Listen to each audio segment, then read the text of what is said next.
তোমরা তো অনেকে অনেক রকমভাবে আম মাখা করেছো, চলো আজকে একটু আলাদা রকমের আম মাখা ট্রাই করা যাক। এই যে যারা ভিডিওটা দেখছো জিভের জল চলে এলে তো আরে হ্যাঁ হ্যাঁ জানি, এই ভর দুপুরে এরকম টক দেখলে তো অবশ্যই জিভের জল চলে আসবে, তাই না? তাহলে চলো আমি তোমাদের সাথে একটু একটু শেয়ার করি কীভাবে এটা করেছিলাম। আর ফার্স্ট টাইম কিন্তু একটা আম নিয়ে নিয়েছিলাম, আমটা কিন্তু আমি ধুয়ে নিলাম ভালো করে, তারপর দেখো কেটেছি, দেখলাম কি হালকা একটু থেতলে গেছে। কি করব দেখো, ভালো লাগছে না দেখতে, তারপরে আমাকে যখন করতে হবে। আর এটা আমটা ধোয়ার পরে আমি কিন্তু এখন বটি দিয়ে আস্তে আস্তে মানে খোসা শুদ্ধ এটাকে কিন্তু কেটে নিতে হবে পিস পিস পিস পিস করে। আর দেখো এরকম লম্বা লম্বা করে কিন্তু আমার আমগুলো কাটা হয়েও গেছে। আর দেখো এরপর প্রত্যেক আমগুলোর কিন্তু মাঝখান থেকে আরও ছোট ছোট করে পিস পিস করে কেটে নিতে হবে, যাতে এর ভেতরে লঙ্কা লবণগুলোর বেশি করে যায়। আর দেখতে তো পুরো ফাটাফাটি, ওয়াও কি দারুণ দেখাচ্ছে দেখো দেখতে। এভাবে কিন্তু আমি সবগুলোকে এক এক করে কেটে নিয়েছিলাম। আর দেখো কি সুন্দর, আমার কিন্তু পুরো সবগুলো কাটা হয়েও গেছে।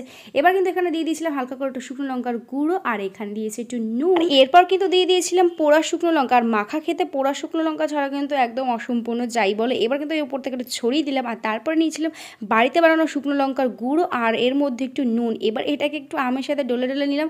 দেখো হো, আমি বুঝতে পারছি যারা এখন এই ভিডিওটা অবশ্যই তাদের মুখে কিন্তু জল চলে এসেছে, মানতেই হবে। আর দেখবে এটা মেনলি কে বানিয়েছিল এতক্ষণ ধরে দেখাচ্ছে, আজকে কিন্তু এটা বানিয়েছিল বনু। যে তোমার হাতটা একটু কেটে কেটে গেছে বলে আমি আর এটা লঙ্কা টঙ্কাকে ধরিনি। তার বোনকে বলছেন যে কেমন লাগে দেখো, এই দেখো হাতটা দেখিয়েছে পুরো একদম চেটে খাওয়ার মতো, তাই না? আর চলো এখন আমি কিন্তু একটু রিভিউ দেবো এটাকে কেমন লাগছে। তোমরা তো দেখে বুঝতেই পেরে গেছো নিশ্চয়ই এটা তো খারাপ হবে না। আর এটা কিন্তু যেহেতু ছিল কাঁচা মেটে আম, যেটা আরও বেশি মজাদার খেতে। ওফ কি দারুণ লাগছে দেখো খেতে। আর গরমের সময় যদি এটা পাওয়া যায় একটু আলাদা রকমের শান্তি। তারপর কিন্তু বোনও খাওয়া দাওয়া করলে, তোমরাও কিন্তু এটা একটু বাড়িতে ট্রাই করতে পারো। টাটা।